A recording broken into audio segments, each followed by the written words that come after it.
A solitary rancher had offered refuge to an Apache chief's spouse during the night. Come morning, 200 warriors appeared, ready to claim his soul. Welcome to Tales of the Untamed Frontier. Our story begins now. That morning brought no chirping birds, no familiar aroma of parched grass across the vast plains. What filled the air was an oppressive quiet so dense that Elias Ward felt the very ground beneath him was suspended in anticipation. He remained frozen within his time-worn gray dwelling, his work-hardened palm shaking against a mug of lukewarm coffee. Beyond the grimy glass, a vision sent ice coursing through his veins. Countless Apache braves stretched along his deteriorating fence line, their features marked with bold war paint, motionless as carved figures. Not a soul stirred. Not a voice was raised. Their collective gaze pierced straight through to his isolated homestead. Elias knew the desert's isolation intimately, understood the screaming gusts that swept through the rocky peaks. Yet this particular stillness was foreign to him, the type that crushed against his ribs, the kind that warned a single misstep might invite destruction. A veteran who had consumed his share of battle smoke and spilled blood, he grasped one fundamental truth. Quiet carried more menace than the thunder of warfare. A single thought gnawed at his consciousness. What brought them to his doorstep? He was merely an aging cattleman who had lived in seclusion for a decade, avoiding all human contact. What reason did they have to encircle him like a sworn adversary? Only one answer seemed possible. The previous evening, he had thrown open his barn entrance to aid a woman who had fallen during the tempest. He had provided sanctuary, even pressed his father's ancient blade into her palm for protection. Now, with 200 burning stares fixed upon his shelter, Elias realized that woman was far from an ordinary traveler. I'm grateful you've allowed me to share this tale with you tonight. My only wish is for your safety, and that joy discovers you wherever you might be as you listen to this story. Elias Ward had dwelt alone on this terrain for nearly 10 years. Ever since his beloved wife and young boy had perished from winter sickness, he had constructed tall barriers, cultivated some apple orchards, and sealed his heart away as if it too rested beside the pair of burial sites behind his property. The townspeople knew him as the lone wolf of the dunes, part mockery, part reverence. Anyone who could endure this long on the merciless borderland wasn't someone to underestimate. His timbered dwelling sat isolated amid an ocean of withered grass, its rear wall against crimson cliffs, its entrance facing plains that extended to the edge of sight. Each day brought nothing but rooster calls, hoarse whinnies, and the constant whisper of wind.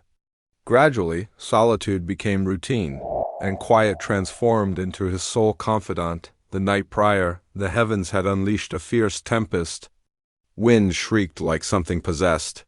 Thunder tore through the blackness while lightning carved the sky as Elias worked to secure the horse pen. Through the driving rain he spotted a silhouette stumbling forward. A woman.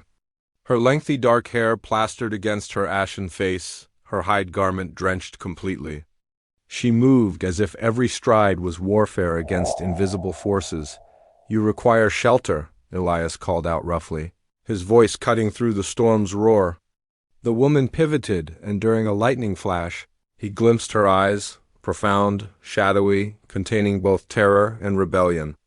She shook her head, whispering, I cannot remain. My tribe, they will be concerned. But the freezing gale struck once more, and her form shivered. In that instant, Elias recalled his mother's ancient wisdom. When you encounter someone in distress, don't question their identity. Simply extend your assistance. Without pause, he unclasped the silver blade from his belt, his sole reminder of his father's military days. He settled it in her grasp, then wrapped a thick woolen cover around her frame. Hold on to this until the storm passes, Elias told her.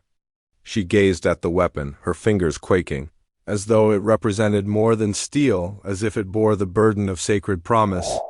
When she met his eyes again, her look penetrated him, and Elias felt his wounded heart stirring for the first time in years. Your name will stay with me, she murmured. Elias Ward, before he could welcome her inside, she melted into the storm like a spirit, leaving only rush tracks in the muck. This morning, 200 Apache warriors standing in silence beyond his fence provided the explanation. That woman was no stranger. She was the spouse of Chief White Crow, the formidable Apache leader of these lands. Now Elias grasped why the entire band regarded him with distrust, as though his single gesture of compassion the night before had unleashed a tempest far more perilous than nature's own fury. The timber door shuddered under heavy impacts. Elias placed his coffee aside, his weathered hands gripping tightly. He understood it was merely a question of when he would confront them. Beyond his walls, horses shifted anxiously. Yet the Apache braves remained motionless, silent as phantoms beneath the climbing sun. Then a figure emerged from their formation, tall, broad across the chest, wrapped in white wolf hide with eagle plumes adorning his headpiece. His gaze was dark and impossible to read, carrying the frightening composure of one who commanded hundreds of souls. Elias Ward, the resonant voice carried clearly, unwavering and precise, without any doubt. You understand our purpose here? Elias inhaled deeply, pushed open his door, and stepped onto the wooden porch. I do not, he responded, his tone gravelly from the previous night's liquor. Though his stare never faltered, the chief nodded slightly, as if this answer merely confirmed his expectations. I am White Crow, and the woman you encountered last evening. His gaze sharpened like a blade's edge. Double quotes. Is my spouse. The declaration hit like a boulder crashing through a ravine. Elias went rigid. The vision of the shaking woman in the storm rushed back, her hand gripping the dagger, her melancholy smile, her warning carried on the wind. If they discover my presence here, you too will face peril. Elias swallowed with difficulty and shook his head. She was weary. I merely offered refuge. I had no knowledge of her identity. White Crow moved nearer, his manner peaceful yet his presence storm-like. The blade in her possession, it belonged to you. Yes, Elias confessed. Only so she might defend herself. The warrior line stirred with murmurs like wind through restless grass. Among the Apache, a dagger wasn't simply a tool of war. It represented an oath, a holy bond of faith. For an old cattleman to place it in a chief's wife's hands was equivalent to stepping into sacred territory. White Crow's gaze narrowed, studying Elias as if he could strip away every concealed truth. Are you aware, he said quietly, that in our tradition, a woman accepts a weapon only from one she trusts with her existence? Heavy silence descended. Perspiration formed on Elias's forehead despite the morning's chill. He had never intended to violate their sacred customs. Yet reality had pulled him into its center. From within the ranks, a voice suddenly cried, If Naira was present, then he knows her location. The name sliced the air like steel. Elias stiffened. Now he knew her identity, Naira, and understood this was no longer about anonymous mercy. White Crow lifted his hand, quieting the warriors. His stare locked on Elias, containing both condemnation and entreaty. My wife disappeared last evening. She hasn't returned to our camp. And you were the final person to see her breathing. Elias swallowed the tightness in his throat, his hand moving toward his pistol's grip. In that moment he comprehended. Destiny had bound him to a storm from which escape was impossible. Music continues. Elias couldn't recall nodding his agreement. Perhaps it occurred when White Crow's eyes met his, eyes that held both menace and desperate appeal. The gaze of a husband prepared to transform the grassland into a crimson sea just to locate his bride. The aged hermit had little remaining to forfeit. Yet survival instinct wouldn't allow him to decline. Soon after, Elias found himself mounted on horseback, riding alongside Apache warriors as they charged northward toward stone and woodland territory. Wind swept through cactus groves, carrying the thunderous hoofbeats that echoed like battle percussion. Elias sensed the weary stares of surrounding warriors. They observed him as though he were a doomed man being led to execution. Strangely, though, deep within, Elias felt more vital than he had in years. For so long, his mornings contained nothing but cow milking and his evenings drowning in alcohol to forget the void. Now, under the cold observation of countless eyes, his pulse raced like in his youth when he carried a rifle into combat. The rider stopped near a tree cluster. White Crow dismounted and crouched low, his seasoned fingers brushing faint impressions in the dried earth. He spoke softly in his native language, then faced Elias. Naira's trail. She moved through here, but companions were with her. Elias slipped from his saddle, straining to observe. Indeed, larger impressions pressed deeply into the ground beside hers. The memory of Naira in the tempest returned, her wild, fearful eyes, her constant backward glances. Elias understood. She hadn't been fleeing from her husband. Someone else had been pursuing her. She was frightened, Elias murmured, almost admitting to himself. Not of me, but of whoever was hunting her. White Crow gave a brief nod, a rare flash of agreement in his expression. You perceived what I missed. Perhaps your words weren't false. The acknowledgement did little to soften the hostility in the warrior's gaze. Yet it planted something unusual within Elias, the sensation of being understood. For years, no one had valued his words. He hadn't even bothered listening to himself. That evening they established camp beside a creek. Elias sat alone near the flames, rotating an old pipe in his hands. He listened to horses breathing, to men conversing in a tongue he barely comprehended.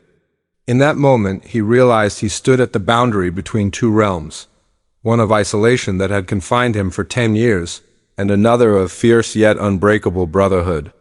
Between them moved a mysterious woman who carried tempest in her wake.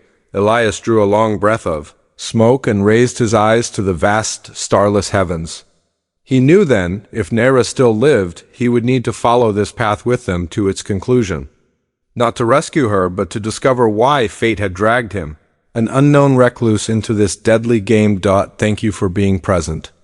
If this tale has awakened memories of bygone days, of dusty sunsets, and the echo of hoofbeats in your heart, then join our community so that each day we can gather once more.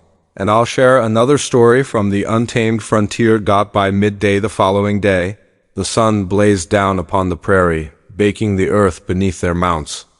White Crow's group rode into a narrow gorge, its walls rising straight up on either side, wind screaming through like a death song. A chill ran down Elias's backbone. He had served as a soldier once, witnessed many battlegrounds, and understood this reality well. Where silence lingered too extensively, death was lurking. Suddenly an arrow hissed past, embedding itself in tree bark mere inches from Elias's cheek. An instant later, war screams erupted through the air. Figures leaped from the cliff faces, and a downpour of arrows and lances descended like a deluge. Trap! An Apache warrior cried.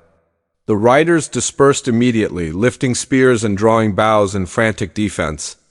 Elias threw himself from his horse, flattening against a rock, his hand reaching for the weathered rifle at his side.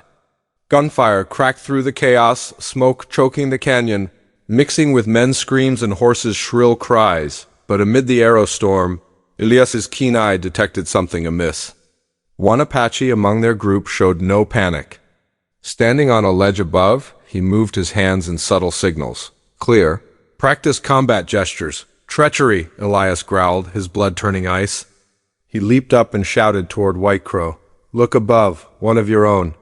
He's directing them. White Crow's gaze snapped to where Elias indicated.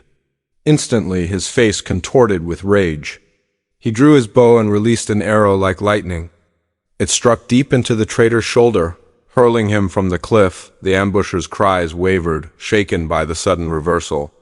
They hadn't expected their inside ally to be discovered. The Apache warriors seized the opportunity, counterattacking with savage intensity. Elias, though long removed from actual warfare, steadied his rifle and fired, dropping an enemy warrior whose spear had been aimed directly at White Crow's side. When the dust began clearing, the canyon was strewn with bodies, the smell of blood thick in the air. The survivors escaped into the forest, but through the moans of the injured, Elias heard something that froze him completely. The fallen traitor still breathed, gasping for air. He whispered a single word, Naira. Elias dropped to his knees, gripping the man's shoulder. Where is she? The traitor's mouth twisted in a broken smile, blood trickling from his lips.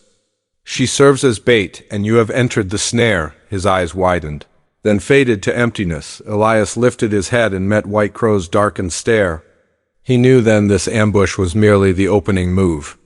Their enemy didn't simply seek to capture the chief's spouse. They aimed to annihilate the Apache tribe itself. And now Elias too had been pulled into the bloody contest where one false step would cost him everything. Story continues with the same emotional intensity, and pacing through to the conclusion, the sun descended slowly behind distant peaks, painting the valley of horse bones in seas of blazing crimson and gold. Apache warriors gathered around Victory's fire, their drums and songs resonating through the open sky. Within the circle of flame and shadow, Elias Ward sat quietly, his hand wrapped firmly around the dagger that had returned to him, its scarred steel blade gleaming with sunset's glow as though retelling the story that had just unfolded. White Crow approached, leading Naira beside him. The chief's face showed hardship's lines, yet his eyes blazed with pride. He placed a steady hand on Elias's shoulder, his deep voice both solemn and warm. From this moment forward, you are no longer an outsider. You have spilled blood alongside us. You have wagered your life for one of ours. Elias Ward, you have earned a place at this fire. Naira inclined her head gracefully, her dark eyes settling on Elias. No longer the terrified look from the storm, but a gaze filled with thankfulness and respect. She placed the silver necklace carved with the crow into his palm. Keep this to remember that on a night of tempest and fear, you chose compassion instead of looking away. Elias paused, his hand trembling as he closed it around the pendant. For countless years he had imprisoned himself within sorrow, believing no place remained for him in the world. Yet tonight, beneath the firelight and tribal voices, he saw the truth. Even the smallest gesture of kindness could unlock a door, leading a man from shadow back into illumination. He raised his eyes to the burning sky and allowed himself a gentle smile. Perhaps I am no longer alone, he thought. The Apache departed toward the horizon, carrying with them the story of an old cattleman who dared to stand at the edge of life and death for honor's sake. From that day forward, across the harsh borderland, people spoke of Elias Ward by a different name. Brother of the White Crow tribe, a message to those listening. In the storm-torn West, sometimes a single gesture, offering assistance in the rain or placing a blade in another's grasp, can alter destiny's course. Elias had lost everything. Yet through mercy he discovered a greater family and renewed purpose for living. If you have ever felt lost or alone, remember this: one act of kindness can open new pathways. Thank you for following this journey. If you wish to hear more tales from the frontier, where men and women must choose between fear and courage, then join our community and share your thoughts below. Every word you contribute is a flame that keeps these stories of the Wild West alive.